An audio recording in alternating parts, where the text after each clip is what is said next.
pretty straightforward today. It's going to be all about saving seeds, but I'm going to give you, I can't remember the number, but an undisclosed number of seeds that are the easiest to save in your garden. It's great to get yourself up and running and get started seed saving, and most importantly, it saves a lot of space in your garden. In other videos in the past, I believe it was right here, and I actually had a collard plant that I was saving seed from. And you know, collards are generally about this big, and when I took the video, I mean, the plant was up here and it was, you know, that wide, taking up so much space. Put it into perspective, it was like this wide, right? So this from here to here is about 3 feet, 3 foot 1 inch to be exact, and it was going just a little bit further. So it's about 5 foot wide for one plant. Now on that plant, we did get thousands of seeds, but it had to stay in the garden for a long time and it took a lot of space up. And these today that we're gonna be talking about do not do that. These are easy to get, nothing, just collect the seeds and dry them. So the first seed we'll talk about is really straightforward, but this is a green bean. For instance, this one right here, you could save this one, right?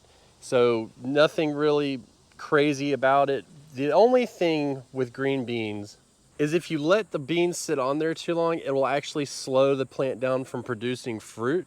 So just keep that in mind as you do this. And the reason why this is so easy is because invariably when you go to harvest, you're gonna miss one. Well, just let it go for a little bit longer. And in this one, I've got 8 bean seeds, right? So you could keep a handful of these and get plenty of them. Now, and that's it. That's all you have to do. You don't have to ferment them. You don't have to do anything else. You know, you just let them dry and then they're good. And then you store them. So green beans are really easy, but this isn't all about the green beans. Go to another one. Peppers couldn't be any easier, right? I just did a pepper harvest yesterday, so I don't really have a lot of peppers on here, but we've got these little peppers here. And I mean, the trick is with peppers, geez, fumble much with your hands? The trick is with these peppers is you want them to sit on the plant longer, right? So if you're doing a green pepper, they'll start to turn to yellow and then red, stuff like that. You want them to sit longer. And a lot of times what happens, especially if you have like a flush of peppers, you're gonna, again, with the green beans, you'll leave them there a little bit longer. You'll see it starting to turn colors.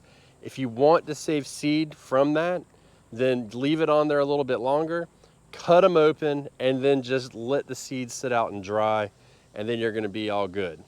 Pretty straightforward, you know? There's a lot of stuff that you can do that takes up a lot of space in your house, or there's another step to it.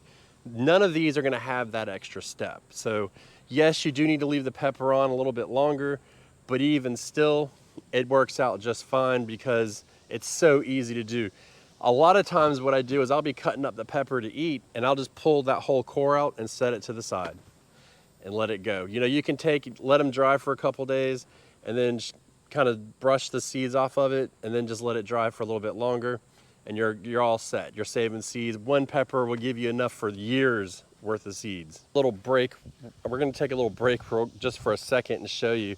If anybody ever wants to know the power of chicken manure, we had our chicken tractor who is successfully cleaning this up. It was in the yard right here, and you can see we had it sitting here and here. Look at that deep dark green there and there where that manure was fertilizing the ground.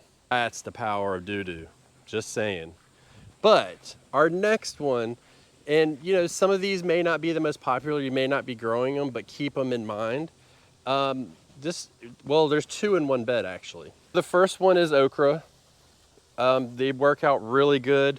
For instance, this one's been on here for a little bit. Okra grows so fast, and when it flowers, so okra is a member of the hibiscus family, as you can see by this beautiful flower. And you can even see the pollen down below here. So as this flower comes, within 2 days, we're gonna have to harvest an okra, but invariably we're gonna end up missing one. Well, that's what this one and this one are. We missed them. So we're just gonna leave those 2 on there. Nothing crazy to it, nothing else, you just leave it on there. It does take a little bit more time, but keep that one on there. When it gets real hard and stiff and almost dried up on the plant, pull it, you got plenty of seeds. Those seeds right there that grew those are green velvet okra. They were from 2020, and I had saved the seeds from them, and it's 2025, and we grew them and they're growing fine. So, you know, never have to buy okra again. I love it, and it's easy to do. Again, just, I don't even take them out of the pod. I just let the pod dry completely. And then sometime in the winter, I'll have a bunch of these around, and I will go through, and then I will open them up and take the seeds and repackage them for myself and put them in storage. So another one is zucchini. So I think our zucchini is finally dead. I keep saying that, and then we keep seeing more, but I think it's finally time. It just looks so bad right now, but it's the same thing. You're going to get a zucchini that lasts too long. Look at how the pests move in, boy. 1, 2, 3, 4, 5. All I'm doing right now is I'm literally breeding pests in my garden. So this has to come out. It has to come out. Got it. A lot of times the zucchini will get too big, and some people like them big, some people don't. It doesn't matter. Either way, we'll eat them no matter what, big or small. But that's the time you just cut them up and you pull the seeds out and dry them. You know, and when I say zucchini, this is really lumped into quite a few. All right, ladies, here you go. They always play this game where they run and then they come in and they attack it. See, look. Bunch of weirdos. We're gonna be hooking them up with a bunch of squash plants over the next day or so. But this includes summer squash. It includes zucchini, obviously. Any kind of your summer type squashes, white bush squash. I'd save my desi squash year after year after year. And then we'll even lump this in just to make this smaller, but same idea. Nut squashes. I mean, heck, you grow a butternut squash and then you go and you cut it, you pull the seeds out every time, you save them, you know, and then you're done. Anything like that, any kind of winter squash, pumpkin, anything like that. You can even lump in watermelons with it, right? Just so easy. I mean, look at this butternut, or this Seminole pumpkin right here. So you can see it's coming out of our compost pile, doing very well, and then it's even splitting off and going that way as well. So we've got plenty going on here, and that was just from what we threw in the trash. Shouldn't really be rocket science. All right, so here's one I haven't purposefully saved seed from, but I'm gonna show you an example of how easy it is, okay? So corn. Corn is another good one. Our corn is really getting close to harvest. As a matter of fact, this one's like a day or two away. Almost there. But if you wanted to save the seed on it, you would let this sit on here until basically the plant dries up completely, okay? So I've been watching this one for a couple days here. It's not filled out yet. So you would let it sit on there for a couple days. I did this last year by accident. Well, not really by accident. I was growing popcorn, and that's how you grow popcorn. You basically are saving seed. So we saved the seed, and I actually just threw out some of it. It sucked. It was horrible. The harvest sucked. It just wasn't any good. But we threw out the last cob of it the other day, maybe a week ago. If you can see here, it's growing right out of the plant. You know what I mean? Trick with it is let it dry, and then all we had to do to get it off to make the popcorn, which again sucked, was just take a spoon and run it down the cob and it'll all pop off and go everywhere. So super easy to save, well worth it. Cucumbers is another good one. So we had to restart our cucumbers. We had a little bit of a faux pas, but hopefully we'll get some more. But cucumbers are a good one, simply for the same reason as a lot of these other ones. Invariably, you're gonna leave one on there too long, starts to turn yellow, pull it off, cut it, open, pull the seeds out, dry them immediately, and you're good to go. So that's another good one to do. And two that are not necessarily seed, but resaving planting material: sweet potatoes and white potatoes. Super easy. You do it, you just save a leftover potato and go from there. I've done videos in the past and I'll do another one when it's time. I'll show you guys how I do them.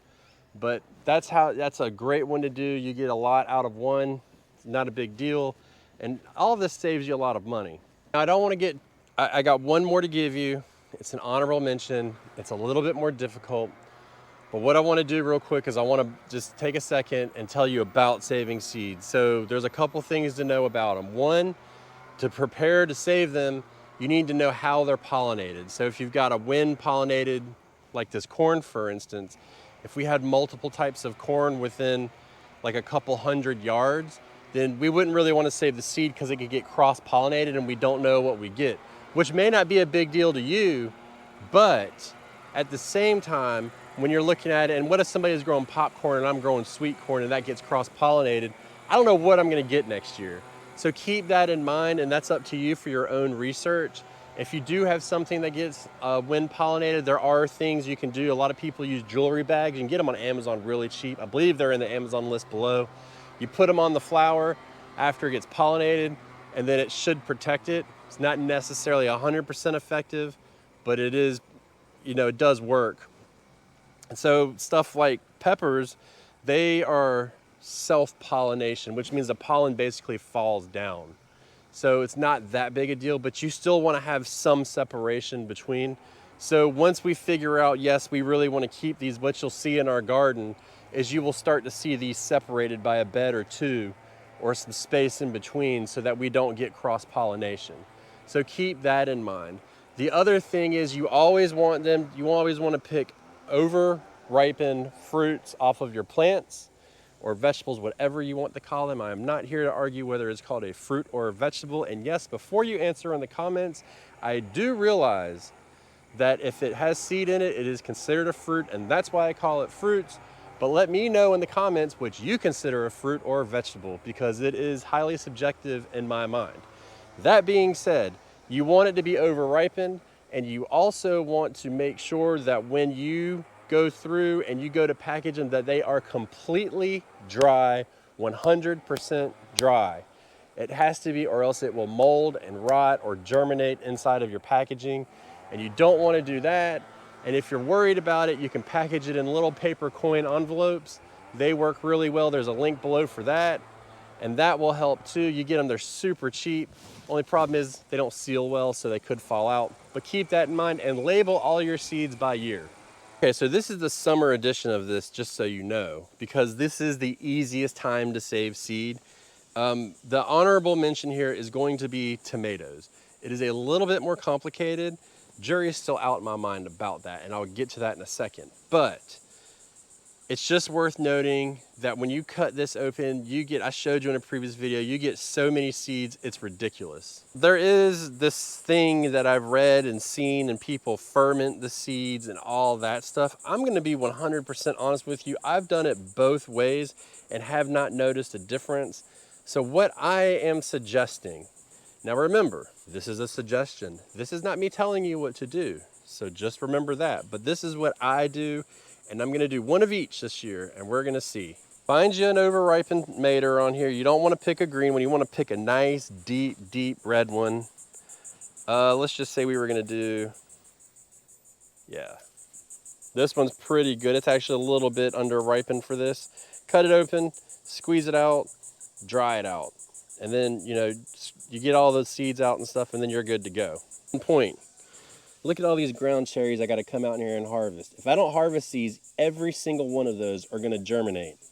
Don't get fermented out here, I can tell you that. So do with what you want with that. But it is a great way to save seeds and have a lot of them. And because tomatoes are, in fact, in my opinion, and I think in the public's opinion, the most popular summer vegetable to grow. I mean, really. I know I ask for a lot in this video, but comment how many tomato plants you're growing. You'll see the numbers and you'll be like, yeah, it is the most popular in comparison to everything else. It's insane. Some people are growing 50 tomato plants. Don't know why, don't care. Your garden, not my deal. But as a good honorable mention, it can be a little bit more difficult if you decide to go into the fermentation route, but if you don't and you just do it like I'm gonna be doing it this year, I haven't had any problems. I don't know. And the way I look at it is, hey, you say you don't need to save the seed. once and then you're good every 4 years. Let's say if you don't ferment the seed won't stay good for however long. Let's say they're like, hey, it won't be good for 3 years. I don't care. I'll get these every single year, and I can redo this every single year, save seeds. Goodbye.